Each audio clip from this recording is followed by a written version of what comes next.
Depuis la rentrée, comme partout en France, Luçon a mis en place dans les écoles publiques les TAP, les temps d'activité périscolaire.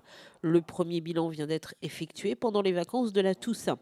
D'un point de vue pécunier, il est élevé pour la collectivité puisque le coût par enfant est évalué à 150 euros. Concernant cette fois la participation, il est très positif puisque 98,8% des enfants y sont inscrits. Rappelons en effet que Luçon a fait le choix pour cette étape de la gratuité et des activités variées, puisque les élèves se voient proposer différentes matières, le tout sous la houlette des agents des services scolaires, de la jeunesse, du sport et de la police municipale. Plusieurs activités ont été proposées. Pour les écoles maternelles, on retrouve le sport avec une activité pour la motricité, l'éveil.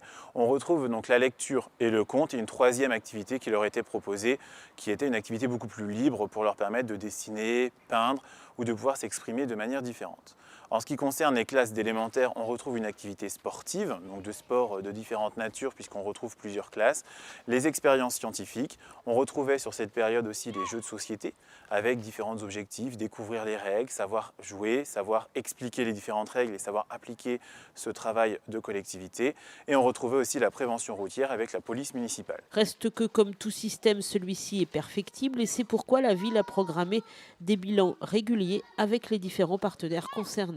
Oui, donc on a déjà fait un premier point avec l'ensemble des agents qui intervenaient avant les vacances, donc au mois d'octobre.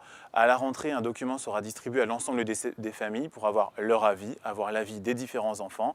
Et un comité de pilotage se met en place fin novembre avec l'ensemble des partenaires, que ce soit les directeurs d'établissement, que ce soit les enseignants, que ce soit les parents correspondants, pour permettre de favoriser la mise en place d'étapes sur l'ensemble de l'année, améliorer les différents points qui pourraient être décelés durant cette première période. Pour 2015, la ville a par ailleurs contacté les associations luçonnaises qui souhaiteraient intervenir pendant les heures de tape. Une dizaine a d'ores et déjà répondu, ce qui permettrait de diversifier encore plus les activités proposées aux enfants.